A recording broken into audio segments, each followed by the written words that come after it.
Set within the framework of the Dune Encyclopedia timeline, this story blends Cold War spycraft, post-Soviet intrigue, and futuristic geopolitics with the slow, deliberate rise of artificial intelligence and shadow governments.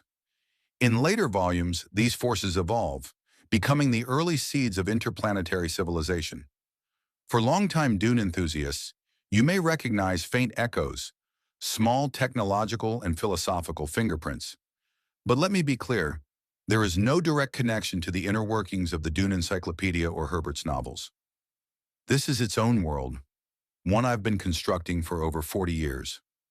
Had it not been for the long isolation of COVID, this universe might never have seen daylight.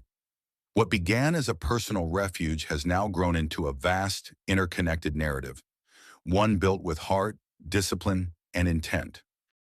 Thank you for taking the time to join us. As we move closer to the official funding launch, we wanted to give you a glimpse into the world of Terra, beginning with the main characters from books 1 and 2.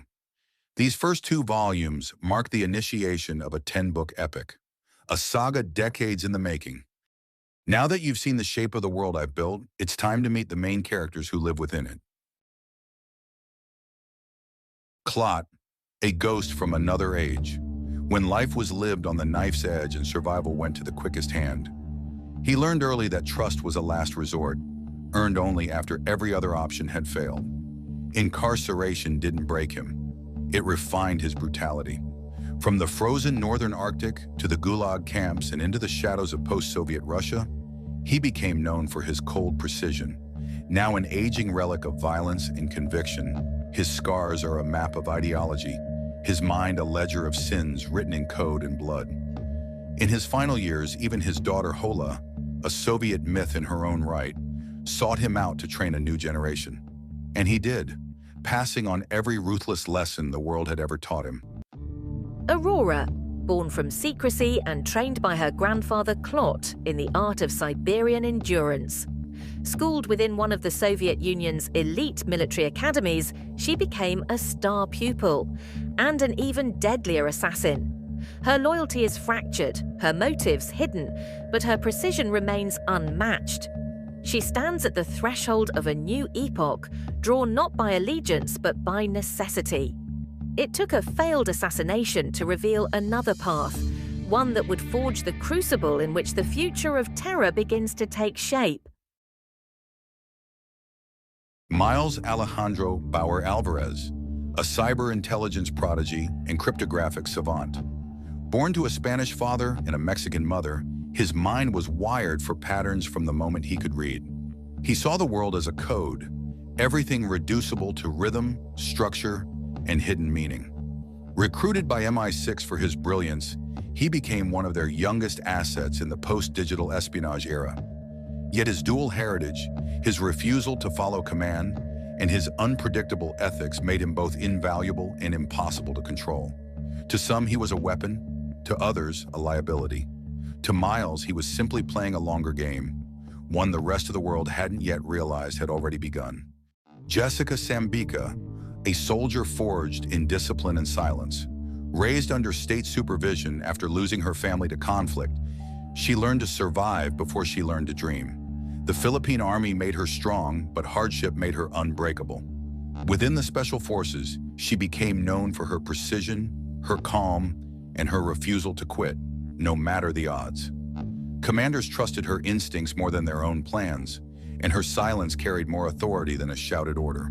Beneath that stoic exterior lies a fierce loyalty, not to flags or titles, but to the few who've earned her respect. In a world built on deception, Jessica Sambica remains the one constant, disciplined, dangerous, and incorruptible. Prescott, born into privilege, educated in the quiet luxury of private tradition, yet always restless beneath the polish. Service, not society, proved better suited to his temperament. He turned his back on the expectations of high culture and chose the parachute regiment, where action spoke louder than lineage. From there, his skill and composure earned him a place within the SAS, a world that sharpened his discipline into instinct. His record caught the eye of Whitehall's watchers, and he was soon headhunted into the civil service, and ultimately MI5. There he became a man of order, intellect, and quiet precision, a strategist whose calm authority masked a lifetime of covert choices that shaped nations. Haunted by duty and bound by secrecy, Prescott remains the perfect paradox. A man forged by privilege, defined by service, and consumed by the cost of both. And finally, we come to the catalyst. Had life taken a kinder path, this man might have known privilege and peace, a quiet life built on inheritance and intellect. But fate had other plans. Welcome, Ivan Khodorkovsky, a man shaped by tragedy long before he understood the meaning of survival. After his father's suicide and his mother's mental collapse, he and his younger brother were sent to a state orphanage, a place where cruelty was routine and affection a myth. The world hardened him, but not quickly enough to save his brother. His only thread of normality was severed when that brother was brutally killed. Accident or not, the pain was absolute. In his rage, Ivan took revenge the only way he knew how. He killed the orphanage director's son. That act set in motion a chain of events that would echo for centuries, through prisons, across borders, and into the corridors of power. From that moment, Ivan ceased to be a victim of circumstance and became something far more dangerous.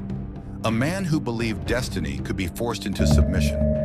Incarcerated while still a minor, the result of the orphanage owner's thirst for revenge, Ivan was condemned to 5 years in the frozen hell of Siberia's northern gold mines. It should have killed him. The cold alone was a weapon, the labor unending, the cruelty relentless. Yet his youth and his will to survive became his armor. Among the broken and forgotten, he found unlikely allies, men who saw in him a spark worth preserving. They knew what he did not yet understand, that if he survived, he would inherit a fortune. The state court had seized his father's telecommunications empire before the fall of the wall, but the assets lay dormant, waiting. By the time Ivan Khodorkovsky walked free, he carried with him purpose, wealth, and vengeance, a fortune worth hundreds of millions, and land vast enough to hide the plans that would one day shake nations. And there you have it, ladies and gentlemen. The stage is set, the dice are loaded, and the game is already in motion. In the end, there can be only one victor, or can there? Now you've seen and heard their stories, the wounds that made them, the choices that defined them. Some of you will already be choosing sides, deciding who to champion and who to despise. But be careful, you'll change your mind more than once. And don't be surprised if by the end, you find yourself standing with the villain. Because only when you understand the full history, every motive, every consequence, will you see the truth for what it is. This isn't just a story of conflict. It's a story of evolution, of commitment to a cause, whether right or wrong, and the cost that comes with both. So read carefully, listen closely, and when the last page turns, ask yourself not who was good or evil, but who was willing to go further. Welcome to my world. Yes, ladies and gentlemen. Welcome to Terra. Subscribe and share. And if you'd like to see this world come to life, join my funding platform. Every bit of support helps. Even a single like makes a difference.